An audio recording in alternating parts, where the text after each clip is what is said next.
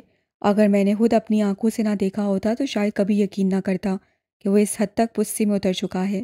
کہے تھے تمہارے ابو، وہ سعید صاحب کا ذکر کرتے ہوئے آپ دیدہ ہو کر بولی، آثار جو ہیں اس کی اصلیت دکھائے گا۔ یہی تو اندیشہ ہے مجھے، شاکر گمبھیرتا سے بولے، کہ ابو تو اب رہے نہیں، اب تو وہ اور شیر ہو جائے گا۔ ایسا کیا شیر ہو جائے گا نے؟ فیروزہ تیز ہو کر بولی، ابھی ہم زندہ ہیں، ہم بات کریں گے اس باورے پاگل ہوئے سے۔ لو آ گئے لاٹ صاحب۔ وہ معمول کے مطابق ٹیوشن سے فارغ ہو کر تھکا ماندہ سا گھر لوٹا تو دیکھا آج لانچ خالی نہیں تھا، بلکہ وہاں کچھ چہرے اکٹھے تھے۔ ہاں، چہرے۔ جہاں احساس کا تعلق ختم ہو جائے وہاں رشتے نہیں، فقط چہرے باقی رہ جاتے ہیں۔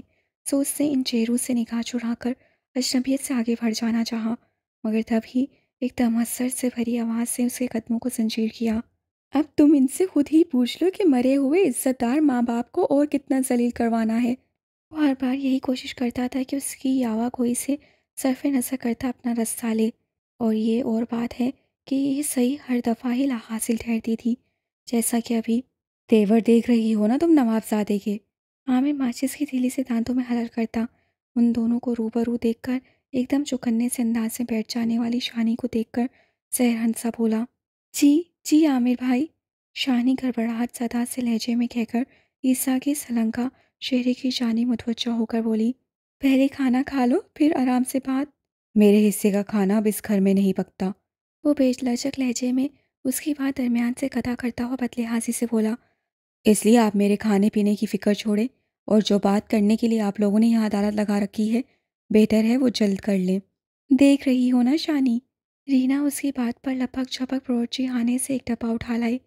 صرف تمہارے لیے نہیں بلکہ اس کے لیے بھی تمہارے بھائی نے برگر اور بروسٹ منگوا رکھا ہے، مگر تمہیں جتا رہا ہے کہ میں اس کے لیے کھانا نہیں پکاتی۔ رینا کے مظلومیت بھرے انداز سے اپنی صفائی دینے پر شانی خفیف سی ہو کر فہماشائی نظروں سے اسے دیکھنے لگی، جس پر وہ خنوس سابقہ لہجے میں بولا، میں اب بھی یہی کہوں گا کہ نہیں پکاتی۔ اسے اپنے بیان سے ناپردہ دیکھ کر رینا نے ایک چبھتی نگاہ اس پر ڈالی اور پلٹ گئی، تب اس سے بیزاری سے سر جھٹکا اور بائیں کلائی میں بندھی سیاہ پٹے والی آمسی گھڑی میں وقت دے کر شانی ہی سے بولا، بہرحال آپ جو بات کرنا چاہتی ہیں جلد کر لیں، مجھے کہیں جانا ہے، یوں کہو کہ آوارہ گردی کرنے جانا ہے۔ محبوب بیوی کی سبکی اسے کچھ بھائی نہیں دی، سو وہ تیلی پھینک کر تہش امیز حقارت سے بولا۔ جواباً کچھ بھی کہنا بیکار تھا، سو وہ ہنوز سوالیہ نظروں سے شانی کا پریشان چہرہ دیکھے گیا، تب بلاخر وہ لب کشا ہوئی، تم جس لڑکی کو پڑھاتے ہو آج اس کی مومانی یہاں آئی تھی۔ کس کی مومانی؟ وہ بری طرح چونکا، ارے رویا کی اور کس کی؟ رینا اقبالیہ کی بنائی ہوئی دودھ پتی کے کپ ٹرے میں رکھے واشی خانے سے برآمد ہوئی تھی۔ اس کا سرخ پڑتا چہرہ دیکھ کر لطف لینے والے لہجے میں بولی، ویسے لڑکی ہے بہت حسین۔ عیسیٰ اس کے بعد ارادوں کو خوب سمجھتا تھا، سو صبر کا دامن تھام کر بہن سے کچھ کہنے کے لیے لفاق یہ ہی تھے کہ اس سے بیشتر وہ بول پڑی، بے شک ہوگی، لیکن اگر تمہیں وہ پسند آ ہی گئی تھی تو ہم سے کہا ہوتا، ہم عزت سے اس کا رشتہ لے جاتے۔ ایسے معاملات میں لڑکوں کا تو کچھ بگڑتا نہیں، پر لڑکی۔ وہ بے نقد سناتے افسردہ ہو گئی، وہ ساری زندگی کے لیے معطوف ٹھہرا دی جاتی ہے۔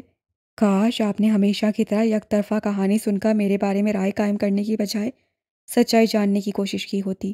وہ کرچی کرچی سے لہجے میں نہ چاہتے ہوئے بھی کہہ گیا، اب تم اپنی ذلیل حرکت پر پردہ ڈالنے کے لیے پھر میرے بھانجے کا نام لوگے؟ رینا چیخی نہ چلائی، بس دکھ بھرے لہجے میں بولی، ہاں لوں گا۔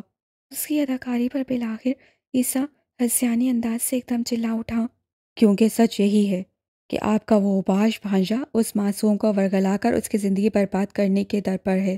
دیکھا تم نے، جو دوپٹے کی قسمت میں اس کے تن کو ڈھانپنا ہوتا تو وہ ضرور ہی اسے آنکھوں پر رکھ کر رو پڑتی، مگر وہ تھا نہیں، سو فی الوقت وہ اس کا کام اپنی قمیض کے دامن سے لیتے ہوئے اپنے نادیدہ عرش پہنچ کر ببک کر رو پڑی، یہ مجھ سے اسی لہجے میں بات کرتا ہے۔ یہ میرا حوصلہ ہے جو اس جیسے بدتمیز کو اپنے گھر میں برداشت کر رہا ہوں۔ عامر: جی ہاں۔ اپنے گھر میں؟ عیسیٰ نے فی الفور اس کا دعویٰ مال کے چٹکی مڑاتے ہوئے کہا۔ یہ گھر ہم سب کا ہے، ہمارے باپ کا ہے عامر بھائی۔ بکواس بند کر اپنی حبیث۔ یقیناً اس کے دم پر پاؤں رکھ دیا گیا تھا، تبھی وہ تڑپ کر اپنی جگہ سے اٹھ کھڑا ہوا۔ کیوں؟ وہ غصے سے بولا۔ کیا میری حقیقت بیانی آپ پر گراں گزری ہے؟ اس بدتمیز اور جاہل شخص کے معاملات سے ہمارا کوئی تعلق نہیں۔ وہ اسے پسپا نہ ہوتے دیکھ کر آنکھ بگولا ہو کر دھاڑا۔ ہماری بلا سے یہ بہاڑ میں جائے۔ تمہیں اگر اس سے بہت ہمدردی محسوس ہو رہی ہے تو چلی جاؤ اس کے ساتھ اس لڑکی کا رشتہ مانگنے، اور خیال رکھنا میاں تمہارا شکی ہے اور… نہیں نہیں عامر بھائی۔ شانی بخوبی سمجھ گئی تھی کہ وہ آگے کیا کہنے والا ہے، سو گھبرا کر جلدی سے اسے صفائی دینے والے لہجے میں بولی۔ مجھ سے بڑی 3 بہنیں موجود ہیں، تب میں تنہا کیسے اس معاملے میں پڑ سکتی ہوں؟ شانی کے دامن بچانے پر عامر نے فدا مندی سے مسکراتے ہوئے بہت جداتی نظروں سے عیسیٰ کا سلنگا چہرہ دیکھا۔ میرے لیے کسی کو پریشان ہونے کی ضرورت نہیں۔ وہ دھواں دھواں ہوئی جاتی آنکھوں میں ڈر آیا تاثر ظاہر نہ کرنے کی غرض سے بہت تیزی سے رخ موڑ کر اپنے کمرے کی سمت بڑھتے ہوئے بولا۔ جو کرنا ہے میں خود کر سکتا ہوں۔ حاکان؟ وہ ناشتے سے فارغ ہو کر رومال سے منہ تھپتھپاتے ہوئے سامنے ہاتھ باندھے کھڑے حاکان سے مخاطب ہوا۔ جی سر۔ ایسا کرو تم گیسٹ روم کے برابر والا کمرہ پی سی کی ضروریات کے مطابق اپنی نگرانی میں تیار کروا دو۔ میم کے لیے؟ وہ ذرا حیرانی سے بولا تو آتش نے اس پر ایک سخت تنبیہ نگاہ ڈالی۔ ہاں بیزی کے لیے۔ تمہیں کوئی اعتراض؟ میری جرت؟ اس سے فوراً ہی ہاتھ جوڑتے ہوئے کہا۔ بس تو پھر فوراً ہی حکم کی تکمیل کرو، وہ کل اسپتال سے فارغ ہو کر یہیں آئے گی۔ آتش نے ڈاکٹر پال کے ساتھ ہوئی گفتگو کے بعد بہت سوچ سمجھ کر فیصلہ کیا تھا کہ پی سی کے آگے پیچھے اب جو کوئی بھی تھا فقط وہی تھا، اور یوں بھی وہ خود 12ویں منزل پر کرائے کے فلیٹ میں رہتی تھی، جس سے ظاہر ہے اب مالک مکان خالی کروانے کے درپے تھا، اور وہ چاہ کر بھی اپنی بے بسی کے سبب وہاں نہیں جا سکتی تھی۔ اور سنو، وہ سر کو تسلیماً ہم دیکھ کر پلٹنے والے حاکان کو کچھ رہان آ جانے پر روکتا ہوا بولا۔ جی سر۔ وہ لمحہ ضائع کیے بغیر اس کی جانب گھوما۔ وہ جو لڑکی ہے ہولا، وہ میز سے اٹھتے ہوئے بولا۔ اسے اچھی طرح سمجھا دو کہ کل سے پی سی کی دیکھ بھال اس کی ذمہ داری ہے۔ یہ ہم کیا سنے ہیں تمہارے بارے میں عامروا؟ سامنے گھر میں داخل ہونے والے مکینوں نے مڑ کر ہنسی غیرت مگر تماسر سے اسے پل بھر کو دیکھا اور پھر حقارت سے گردن مارتے ہوئے اندر داخل ہوئے۔ اپنے عقل میں انہوں نے اس زور سے دروازہ بند کیا تھا کہ اس کی آواز سارے میں بہت اچھے سے گونجی، اور اس گونج میں پوشیدہ پیغام جو کہ وہ تیاری کے ساتھ نصب بینچ پر ہنوز ترجمہ بت بہت اچھے سے سمجھتا تھا، سو اس للکار نے اس بے جان مجسم میں برف دوڑا دی۔ تبھی تو وہ ایک جھٹکے سے اٹھا اور لمبے لمبے ٹھاک بھرتا اپنے گھر کے صدر دروازے پر آ کر کھڑا ہو گیا۔ اطلاع گھنٹی کب کی خراب پڑی تھی اور اس کی دستک پر کسی نے ادھر اس پر وان کرنا نہیں تھا، سو وہ ہمیشہ کی طرح اپنے ہی گھر میں دوار پھاند کر داخل ہوا اور اندر کی جانب بڑھنے کی بجائے وہیں ٹھہر گیا کہ سامنے فیروزہ کے لگائے گئے بے توجہی کے سبب خوش ہو جانے والے موتیا نے بہت ریاست سے اسے خوش آمدید کہا تھا۔ ہاں، اسی لیے پھول تو چن کر لے گیا تھا وہ اس روز فیروزہ کے لیے۔ ان کی عادت تھی کہ وہ ان پھولوں کو دھاگے میں پرو کر کبھی کلائی تو کبھی بالوں میں لگا لیا کرتی تھیں، مگر سعید صاحب کے بعد وہ یہ عادت ترک کر چکی تھیں، مگر وہ پھر بھی کھلنے والے سارے ہی مہکتے پھول روک میں بھر کر اسے مٹی کے پیالے میں اکٹھا کر کے پیالہ ان کے کمرے میں رکھ دیا کرتا تھا۔ ابھی بھی وہ یہی رکھنے آیا تھا جب اس سے فیروزہ کو عامر سے مخاطب ہوتے ہوئے سنا۔ کیا سن لیا؟ پھولدار بوشرٹ اور کھلے پینچوں والی جین پہنے عامر بہت اکڑے لہجے میں جواباً بولا تھا۔ تم کسی کو ملنے بلائے تھے کیا گھر میں؟ انہیں جوان جہاں بیٹے کے آگے کسی لڑکی کہتے لاج آ گئی۔ کس نے بتایا آپ کو؟ وہ چوری سینہ سوری کے مستاق ہتھے سے اکڑتا ہوا بولا۔ جو تم کو دیکھا تھا وہی بتایا۔ فیروزہ کو اس کے گستاخ لہجے نے چراغ پا کر دیا۔ میں وہی حیران تھا کہ اتنے دن انہوں نے اپنے پیٹ میں بات رکھ کیسے لی۔ وہ بدتمیزی سے بولا کہ جن کے خوف نے اس کی راتوں کی نیندیں حرام کر رکھی تھیں وہ تو راہی عدم ہوئے، لہٰذا اب اسے کسی کی پرواہ نہیں تھی۔ بڑا بھائی ہے تمہارا، تمیز سے بات کر انہیں۔ فیروزہ نے جھاڑا۔ اگر تمیز سے بات کروانے کا شوق ہے تو ان سے کہیں میرے معاملے میں بولنا چھوڑ دیں۔ یہ صرف تمہارا معاملہ نہیں، ہمارے گھر کی عزت کا سوال ہے۔ شاکر اس کی بدلحاظ بلند آواز سن کر بس یہی سوچتے ہوئے ناچارہ فیروزہ کے کمرے میں چلے آئے کہ اچھا ہے اسے سمجھا بجھا کر معاملہ ابھی ہی رفع دفع کر دیا جائے، مگر عزت کا سوال؟ وہ غصیلے لہجے میں بولا۔ میں نے ایسا کیا کر دیا جو آپ لوگوں کی عزت پر خوف آ رہا ہے؟ جو کیا ہے خوب جانتے ہو۔ شاکر بھرمی سے بولے۔ ہاں جانتا ہوں۔ وہ بے باکی سے ان کی آنکھوں میں آنکھیں ڈال کر بولا۔ محبت کی ہے، اور محبت کرنا کوئی جرم تو نہیں۔ تعلیم تمہاری نامکمل ہے، کام دھندا کوئی کرتے نہیں، اور چلے ہو محبت کرنے۔ وہ تو بڑے بھائیوں کی طرح اسی کے بھلے کو اسے سمجھانا چاہتے تھے، پر وہ آتش فشاں بن گیا۔ بس بس وہ آگ برساتے ہوئے لہجے میں بولا۔ بس جانتا ہوں کہ آپ کیا چاہتے ہیں۔ کیا چاہتا ہوں؟ وہ ماتھے پر بل ڈال کر بولے۔ بھابھی کے سکھائے پڑھائے میں آ کر گھر چھوڑ کر جانا چاہتے ہیں۔ وہ انہیں لاجواب کرنے کے لیے لڑاکا خواتین کی مانند تو بولا، جس پر وہ اپنا ضبط کھو کر نسبتاً بلند آواز میں بولے۔ بکواس بند کرو اپنی۔ کیوں، سچ سن کر غصہ آ گیا؟ وہ سیر اند ہو کر بولا۔ اگر آپ کو گھر کی عزت کی واقعی اتنی فکر ہوتی تو آپ صرف مجھے ہی نشانہ نہیں بناتے۔ گھٹیا حرکت تم کیے ہو۔ فیروزہ شاکر کا سرخ پڑتا چہرہ دیکھ کر اسے جھڑکتے ہوئے بولی۔ تبھی تم کو بولیں گے نے۔ محبت کرنا اگر گھٹیا حرکت ہے تو اس کا ارتکاب تو آپ کی بیٹی بھی کر چکی ہے۔ کیا بکتے ہو عامر؟ شاکر سخت آواز سے بولے، جس پر وہ مزید اچھل اچھل کر بتانے لگا۔ بک نہیں رہا۔ یہ آپ کی معصوم پارسا بہن نہ جانے کب سے ندیم کے ساتھ چکر۔ زبان کو لگام دو عامر۔ شاکر نے بدقد تمام اپنے اٹھتے ہاتھ کو روکا، جبکہ فیروزہ، وہ تو اس کے منہ سے نکلنے والے ان رذیل الفاظ پر دم بخود سی ہو گئی تھی، اور شام کی چائے کے بابت پوچھنے کے لیے ابھی ابھی اندر داخل ہونے والی شانی وہ ششتر سی جہاں کی تہاں رہ گئی تھی۔ بے بنیاد بات نہیں کر رہا۔ عامر ان سب کی غفلت اٹھ جانے والی رنگت دیکھ کر ہاتھ اٹھاتے ہوئے پہلے سے بھی زیادہ جوش و خروش سے بولا۔ باقاعدہ ثبوت ہے میرے پاس۔ کیسا ثبوت؟ شاکر الجھ کر بولے۔ ٹھہریں ابھی لاتا ہوں۔ وہ ولولہ انگیزی سے ثبوت لانے کو مڑا، مگر رستے میں کٹے ہوئے شہتیر کی مانند زمین پر آ رہی شانی کا دان پان سا وجود غائل ہو گیا۔ میری شانی! فیروزہ نے اسے اٹھانا چاہا پر چکرا کر گر پڑی تھی۔ امی! اتنی دیر سے ہمکو کی طرح باری باری دونوں بھائیوں کے بگڑے چہرے دیکھتا عیسیٰ دیوانہ وار ان کی جانب لپکا۔ یہ سب کیا تھا؟ کیا ہو رہا تھا؟ یہ ابتدا تھی یا پھر انتہا؟ یہ سب تھا کیا آخر؟ اب کیسا محسوس کر رہی ہیں آپ؟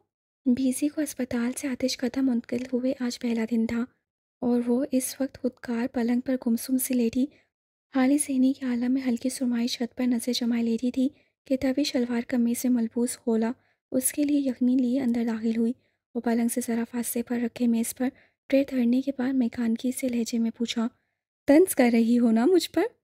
بیزی نے اس کی آواز پر اپنے خیالات سے چونکتے ہوئے ترشی سے کہا، میں نے آپ کی خیریت پوچھی ہے۔ وہ سپاٹ لہجے میں وضاحتاً بولی، جب سب نظر آ رہا ہے تو پوچھ کیوں رہی ہو جاہل لڑکی؟ وہ ہسیانی ہو کر حلق کے بل چلائی، جس پر پہلے تو خولا کے دل میں اس کے لیے تنفر کی ایک شدید لہر ابھری، مگر پھر فوراً ہی اس کی بے بسی کا احساس ہونے پر اس کی جگہ ترحم نے لے لی۔ چنانچہ وہ اسے پرسکون کرنے کے غرض سے بولی، ٹھیک ہے، آئی ایم سوری، آپ اٹھیے اور یہ یخنی پی لیجیے۔ میں خود کیسے اٹھ سکتی ہوں اسٹوپڈ؟ وہ پھر چیخی۔ میں مدد کر رہی ہوں نا آپ کی، خودکار پلنگ کا بٹن دبا کر اونچا کرتے ہوئے بے تاثر سے لہجے میں بولی۔ مدد کر رہی ہو تو کوئی احسان نہیں کر رہی ہو، وہ چڑچڑے سے لہجے میں بولی۔ کچھ عرصے پہلے میں نے بھی تمہیں سڑک سے اٹھا کر یہاں پہنچایا تھا۔ میں احسان مند ہوں آپ کی، وہ بیزی کے سامنے پلنگ کے اوپر چھوٹی سی میز رکھتے ہوئے سادہ سے لہجے میں بولی، اور اس پر یخنی کا پیالہ، چمچ، کالی مرچ وغیرہ ترتیب سے رکھنے لگی۔ زبان چلا رہی ہو مجھ سے؟ بیزی نے غصے سے بھپر کر ایک زوردار ہاتھ مار کر پیالہ پھینکتے ہوئے کہا۔ اوہ میرے اللہ! خولا بے اختیار تکلیف سے دوری ہو گئی، یہ گرم گرم یخنی اس کے پاؤں پر آ کر گری تھی۔ دفع ہو جاؤ، نکل جاؤ یہاں سے، مجھے تمہاری مدد کی کوئی ضرورت نہیں، اور وہ مزید اونچا اونچا چلا رہی تھی۔ آتش! آتش! نکالو اسے یہاں سے! آتش! آپ سے مل کر ہم کچھ بدل سے گئے، شعر کہنے لگے، گنگنانے لگے۔ مہتاباں، شاہ خواباں، شمع فروزاں، کیسی ہو میری جان جاں؟ پچھلے 2-3 لگاتار کوششوں کے باوجود سرحاب سے رابطہ ممکن ہو ہی نہ سکا تھا کہ اس کا فون مسلسل بن جا رہا تھا۔ تبھی آج وہ کچھ افسردہ اور بہت پریشان، کسی قدر مایوس ہو کر اپنے فون کو غلاف میں چھپا کر احتیاط سے چت لیٹی کھلی آنکھوں سے زیرو پاور کے نیلے بلب کی روشنی میں گھومتا پنکھا دیکھ رہی تھی کہ مون تکیہ متراش ہوا۔ وہ بڑے بھرپور انداز سے چونکی، مگر جنبش نہ کی کہ اپنے اپنے بستر پر بظاہر محو خواب رجا اور وسیلہ کی جانب سے مشکوک تھی۔ جب اچھی طرح سے ان دونوں کی بے خبری کا یقین کر چکی، تب آہستگی سے فون غلاف سے نکالا اور قربا پائی سے چلتے اینا کے کمرے میں آ کر اسے مکفل کر لیا۔ اسی اثنا میں فون بج بج کر خاموش ہو گیا تھا، تو اس نے باوجلت از خود فون ملا لیا، جسے دوسری جانب سے پہلی ہی گھنٹی پر اٹھا کر صدیوں کے پیاسے لہجے میں وہ بولا تھا، تمہارا فون 3 دن سے بند کیوں جا رہا تھا سرخاب؟ وہ اپنے محبوب کے طرز تہاتف پر بادلوں کے سنگ پرواز کرتی نروٹے سے لہجے میں بولی، آخر تم تھے کہاں؟ اب وہ اسے یہ بتاتا بھلا لگتا کہ کثرت مے نوشی کے سبب اس نے اپنی گاڑی جہاز سمجھ کر اڑاتے ہوئے کسی پولیس افسر کے بیٹے کی گاڑی میں دے ماری تھی۔ نتیجہ اسے تھانے کی ہوا کھانا پڑی، مگر پھر جلد ہی یہ معاملہ بالکل اسی طرح حل کر لیا گیا جیسے اس قسم کے معاملات ہمارے ہاں نپٹا دیے جاتے ہیں۔ کیا بتاؤں گلے رانا، وہ نکہت زدہ سے لہجے میں بولا، تمہارے دیوانے کو تمہاری جدائی کے محض خیال ہی نے بستر مرگ پر پٹک ڈالا تھا۔ کیسی باتیں کر رہی ہو؟ وہ گھبرا گئی، کیا ہو گیا تھا تمہیں؟ بتا تو رہا ہوں کہ بیمار تھا۔ وہ ایک ہی سوال کے گردان پر کچھ چڑھ کر بولا، پھر تجسس سے پوچھنے لگا، تم بتاؤ، تمہارے ہاں تو سب امن شانتی ہے نا؟ دوبارہ تو کوئی مسئلہ نہیں کھڑا ہوا؟ مسئلہ؟ وہ اس کے استفسار پر رومانسی ہو گئی، یہاں تو مسائل کا انبار کھڑا ہو گیا ہے سرخاب۔ کیا ہوا؟ وہ جو اپنے بستر پر دراز کمرے میں اندھیرا کیے پوری طرح اس کی رس بھری آواز سے لطف اندوز ہونے کا ارادہ کیے ہوئے تھا، بے چینی سے اٹھ بیٹھا، اور جب رویا نے گلو گیر آواز میں بتایا کہ کیا ہوا ہے، تب وہ اچھل کر کھڑا ہو گیا۔ دیکھو میری بات سنو۔ وہ معاملہ اپنے ہاتھ سے نکلنے کی بھوکلاہٹ کا شکار ہو کر جلدی جلدی بولا، تم ہرگز ہرگز بھی اس شادی کے لیے رضامند نہیں ہونا۔ اگر کوئی دباؤ ڈالے تو خودکشی کی دھمکی۔ وہ اسے مفتاح سے شادی نہ کرنے کے 101 کارگر نسخے بتا رہا تھا، اس بات سے قطع بے خبر کہ اس کی کروائی گئی تیاری کے مطابق رویا کے پرچے میں ایک بھی سوال آنے والا نہیں تھا۔ کیا کہہ رہے ہو بھیا؟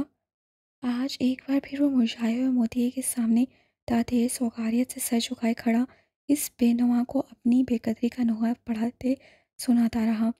اس کے دامن میں تسلی کے دو بول خود اپنے لیے بھی نہیں تھے تو اسے کیا دیتا؟ سو لٹ جانے والے قافلے کسی چال چلتا ہوا گھر کے اندرونی حصے کی جانب بڑھ گیا، اور اس کے بھوجل قدموں کے ساتھ ساتھ ایک منظر بھی گھسیٹتا چلا گیا۔ جب بات سب کے سامنے آ ہی گئی تھی تو اب عامر نے بھی کھل کر کھیلنے کی ٹھان لی تھی، اور اب وہ شطرنج کے کسی زیرک اور شاطر کھلاڑی کی مانند بہت سوچ سمجھ کر وسعت بچھا رہا تھا، اور اس وقت ایک مہرے کو اپنے حق میں ہموار کرنے کی غرض سے یہاں آیا تھا۔ اور گفتگو کی ابتدا مقابل کی دکھتی رگ پر رات رکھتے ہوئے کچھ یوں کی تھی کہ وہ محاورتاً نہیں بلکہ حقیقتاً انگیز پتنداں بیٹھی کی بیٹھی رہ گئی تھیں۔ اوہو! عامر بالی کی سرما سے بھری پھٹی پھٹی آنکھیں اور دانتوں کے درمیان دبی انگش شہادت دیکھ کر جھنجھلاہٹ سے بولا، جو سچ ہے وہی بتا رہا ہوں۔ تو کا شانی واقعی ندیم سے عشق لڑا رہی ہے؟ بالی بامشکلیں تمام منہ سے انگلی نکال کر دبے دبے سے پرجوش لہجے میں بولی۔ ہاں نا؟ عامر جو بالی کے مختصر سے گھر کے صحن میں بچھے تخت کے سامنے بڑی پیلی نائلون کی اٹوائن والی کرسی پر قدرے ترچھا ہو کر کمر کو ہم دیے تخت پر برجمان بالی کی جانب جھکا بیٹھا تھا، اب کی بار اکتاہٹ سے بولا، اور اتنی دیر سے کیا میں بنگالی بول رہا ہوں؟ تمہارے بنگالی بولنے پر ہم اتنے حیران نہ ہی ہوتے بھیا جتنا ہم اس بات پر ہوئے ہیں کہ اس میں اتنا ہمت کدھر سے آ گیا۔ بس امی کے اندھے اعتماد کا نتیجہ ہے۔ 16 آنے درست بات کیے ہو تم، بالی کلس کر بولی، ہمری باری تو ایسے جلدی مچائی ہے کہ ہم کسی آوارے بدذات کے ساتھ دیوار ٹاپ رہے تھے، بھاگ رہے تھے۔ یہ ان کی زندگی کا وہ غم تھا جو یقیناً ان کے ساتھ ہی جانا تھا۔ چنانچہ عامر نے مزید بولنے سے باز رکھنے کی خاطر جلدی سے اپنے مطلب کی بات بڑھاتے ہوئے کہا، وہی تو ہے، میں کہہ رہا تھا کہ جب شانی لڑکی ہو کر یہ سب کر سکتی ہے تو میں تو پھر لڑکا ہوں۔ ہاں لڑکے ہو، پر کیا کیے ہو تم؟ بالی نے کنج فہمی سے اسے دیکھا، تب اسے دھیرے دھیرے بہت عمدہ الفاظ میں انہیں اپنی پریم کتھا سنانے کے بعد آخر میں پوچھا، اب آپ ہی بتائیے، اگر میں پسند کی شادی کرنا چاہ رہا ہوں تو اس میں غلط کیا ہے؟ غلط تو کچھ بھی نہیں، والد سر ہلا کر بولی، پھر بھائی جان کو کیا اعتراض ہے؟ یہی تو سمجھ میں نہیں آ رہا۔ اسے دائیں ہاتھ کا مکہ سا بنا کر بائیں ہتھیلی پر مارتے ہوئے اداکاری کے جوہر دکھائے، کہیں ایسا تو نہیں کہ وہ اپنا کسی سالی کو تمری دلہن بنانے کو بیٹھے ہیں؟ پالی نے سہن لڑاتے ہوئے کہا، ہو سکتا ہے، بالکل ہو سکتا ہے۔ حالانکہ وہ بخوبی واقف تھا کہ شاکر کی چھوٹی ہمشیرہ لبنہ کی بات پچھلے دنوں طے پا چکی ہے، مگر وہ پھر بھی ان کی ہاں میں ہاں ملا کر یوں بولا گویا ان کی ذہانت کا قائل ہو گیا ہو۔ نہ نہ، بالی نے زور و شور سے جوڑا باندھا سر نفی میں ہلاتے ہوئے کہا، ہم تو ایک ہی مہارانی کو گھر لا کر پچھتا رہے ہیں، اگر دوسری بھی آ گئی تو ہمارا مائکا انہی کی راجدھانی بن جائے گا۔ اور کیا؟ وہ بڑے بھرپور انداز سے تاکیداً بولا، اسی لیے تو کہہ رہا ہوں کہ آپ آئیں گھر اور آ کر امی کو سمجھائیں، وگرنہ وہ بھائی جان کی باتوں میں آ جائیں گی۔ ٹھیک بولے تم، وہ آنکھیں چھوٹی کر کے عامر کی بات پر غور کرتے ہوئے بولی، آتے ہیں ہم اس جمعہ، آ کر اس شانی کی بھی اچھی طرح خبر لیں گے۔ یہ ہوئی نا بات؟ وہ فرد مسرت سے ان کے ہاتھ مارتا ہوا بولا، میں تو کہتا ہوں آپ 2-4 روز ٹھہرنے کے لیے گھر آ جائیں۔ ہاں یہ ٹھیک ہے، وہ فوراً رضامند ہوتے ہوئے بولی، پہلے تم ہمیں اپنی اس کے گھر لے جانا، بعد میں سینما لے جانا۔ تم تو جانتے ہو اپنے بہنوئی کو، نہیں تو جیسے خوبصورت کم عمر بیوی کی قدر ہی نہیں۔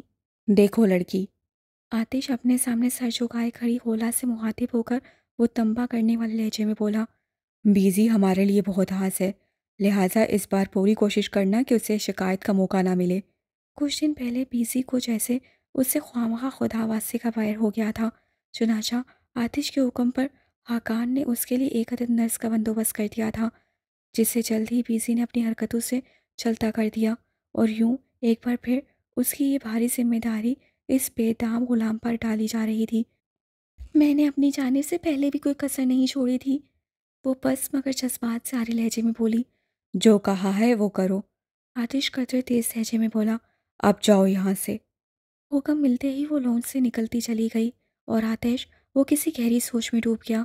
تمہاری ہمت کیسے ہوئی یہاں قدم رکھنے کی؟ آباد کل رات کی پرواز سے امانت کا بوجھ مفتیٰ کے کندھوں پر ڈالے گوشہ عافیت سے اڑان بھر گیا تھا، اور ابھی تو مفتیٰ کو وہ امانتیں سپرد کرنے کا موقع بھی نہ ملا تھا کہ اگلا دن گوشہ عافیت کے لیے ایک کڑا امتحان لیے طلوع ہوا۔ سا پہر کا اعصاب کو پرسکون کرتا نیم غنودہ سا وقت تھا کہ تبھی مہمان آنے سے مفتیٰ کی چنگھاڑ سنائی دی۔ تب سوائے لیاقت بیگم کے وہ سارے ہی دہل کر بے اختیار ادھر دوڑتے چلے گئے تھے، اور سامنے جو منظر دکھائی دیا اس سے سب کے ہی ہوش اڑا دیے کہ غصے میں بپھرا ہوا مفتیٰ اپنے سامنے کھڑے عیسیٰ کی چیکدار شرٹ کا کالر دونوں ہاتھوں میں جھگڑے، اور ان دونوں کے نزدیک استدھا محرو انتہائی خوف کے زیر اثر پھٹی پھٹی نظروں سے یہ منظر دیکھتا گویا اپنی جگہ ساکت ہو چکا تھا۔ دراصل عیسیٰ کی آمد پر گھر کا دروازہ اس نے یہی سوچ کر کھول دیا تھا کہ ظاہر ہے وہ رویا کا سر ہے۔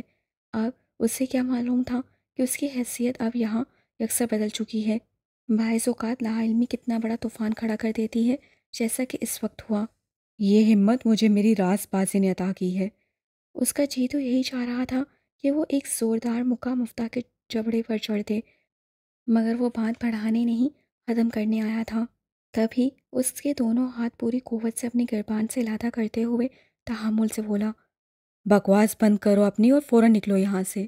وہ اپنے ہاتھ جھٹک دیے جانے پر اہانت محسوس کرتے دوبارہ اس کی جانب لپکا۔ مفتیٰ رکو۔ صورتحال پر حواس فاقدہ سے شریفہ بوکھلا کر اسے روکنے کی خاطر بولی، کیا کر رہے ہو تم؟ وہی، وہ ان کی جانب گھوم کر تیز سے چلاتے ہوئے بولا، جو اس روز ہی اس کے ساتھ کرنا چاہیے تھا، مگر عباد بھائی نے مجھے روک دیا۔ تم جاؤ یہاں سے۔ شریفہ جو پرجوکین تھی کہ اب عیسیٰ کا رشتہ ہی اس سر درد کے لیے یہاں آئے گا، مجسم عیسیٰ کو سامنے پا کر اپنا بھانڈا پھوٹ جانے کے خوف میں مبتلا ہو چکی تھی، تبھی جلدی سے آگے بڑھ کر مفتیٰ کا بازو تھام کر تحکم سے بولی، اس سے بات کیا کرنی ہے اس سے؟ وہ جذباتیت سے اپنا بازو تھام کر دوبارہ ان کی جانب گھوما، اسے تو میں بتاتا ہوں۔ نہیں مفتیٰ بیٹے، اس پر عارفہ نے اب سے اسے تھامتے ہوئے ملتجی لہجے میں کہا، نہیں۔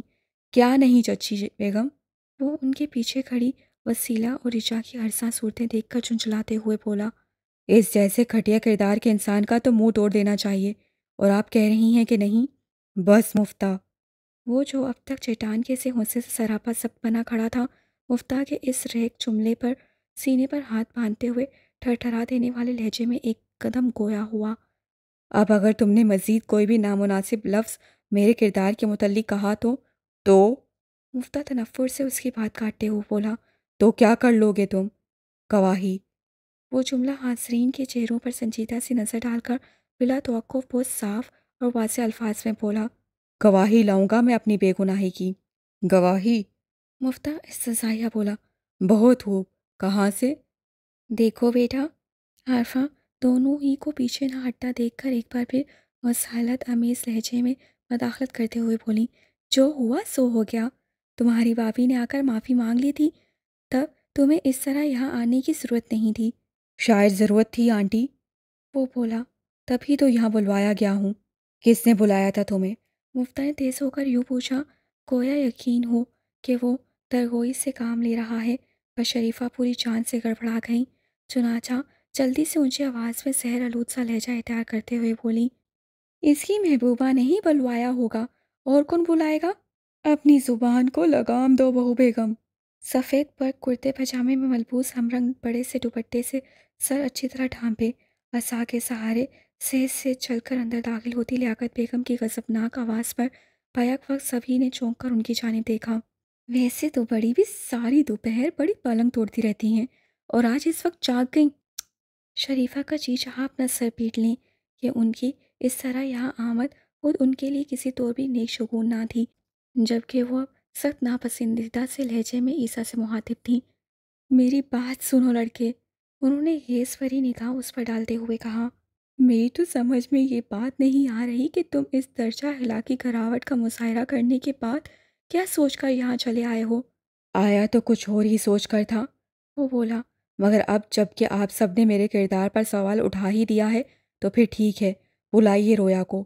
اب میری سچائی آپ سب پر وہی ثابت کرے گی۔ تمہاری سچائی اسی نے ہم پر آشکار کی ہے۔ مفتاح ابل کر بولا، اس نے جھوٹ بولا ہے آپ سب سے۔ کیا بکواس کر رہے ہو؟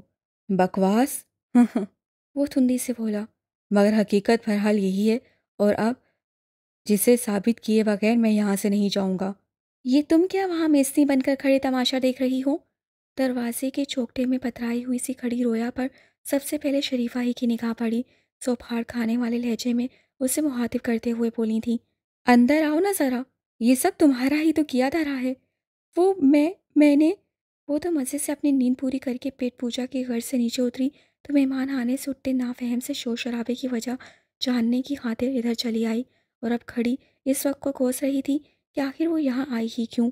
تاہم اپنے تاثرات پر حتی المقدور قابو پا کر تھوک نکلتے ہوئے بولی، میں نے کیا کیا ہے؟ جو کچھ کیا وہ تو انہوں نے میرے ساتھ۔ میں نے باقول تمہارے جو کچھ تمہارے ساتھ کیا۔ وہ غشمگین نگاہوں سے اسے گھور کر اس کی بات درمیان سے قطع کرتے ہوئے بولا، کیا تم اس کا کوئی گواہ لا سکتی ہو؟ گواہ؟ اس کے چہرے پر ہوائیاں اڑنے لگی، گواہ میں کہاں سے لاؤں گی؟ تب اپنا الزام واپس لو۔ وہ بظاہر بڑے پرسکون لہجے میں بولا، ایسے پرسکون لہجے میں کہ جس کی تہ میں زرد آور طوفان ہلکورے لے رہا تھا۔ یا پھر قسم اٹھاؤ کہ تم سچی ہو۔ ہاں، رویا بلا سوچے سمجھے فوراً سے پیشتر بولی، میں قسم کھاتی ہوں کہ میں… نہ۔ وہ معنی ہیسی سے سرد سا مسکرا کر نفی میں گردن ہلا کر بولا، ایسے نہیں، بلکہ اس پر ہاتھ رکھ کر۔ اسے دیوار میں نصب کتابوں کے ریک کے سب سے اوپری خانے میں دھری جس کتاب کی جانب اشارہ کیا تھا، اسے دیکھ کر ایک پل کے لیے وہ سارے ہی اپنی اپنی جگہ چپ رہ گئے تھے، مگر معاملے کی حساسیت اور نزاکت کا احساس دلانے کی خاطر عارفہ عیسیٰ سے مخاطب ہو کر ناصحانہ بولی، دیکھو بیٹا، اس طرح کتاب مقدس کو درمیان میں لانا درست نہیں ہے۔ ارے چپ رہو نا تم، شریفہ نے جھڑکا، اچھا ہے نا دودھ کا دودھ اور پانی کا پانی ابھی ہو جائے۔ چونکہ انہیں یقین وصف تھا کہ یہ معاملہ دو طرفہ ہے، تبھی وہ جھٹ سرخ مخملین جزدان میں لپٹا قرآن اٹھا لائیں اور اسے دم بخود کھڑی رویا کے سامنے کرتے ہوئے مزے سے بولی، یہ لو رویا، اور جلدی سے خود کو معصوم ثابت کر دو۔ وہ میں وہ بری طرح ہکلائی۔ کیوں، کیا ہوا؟ وہ اس کے چہرے کا اتار چڑھاؤ چپتی آنکھوں سے باغور دیکھتے ہوئے بولی۔ کیا تم نے جھوٹ بولا تھا رویا؟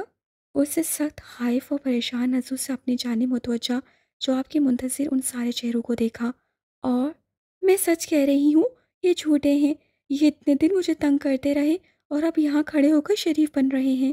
اس سے موصف کو گواہ بنا کر اپنی گلو خلاصی کروا لی، جبکہ عیسیٰ اس پر تو گویا ہفت آسمان ٹوٹ پڑا تھا کہ بہرحال اسے رویا کی جانب سے اس درجہ ضلالت کی توقع نہ تھی۔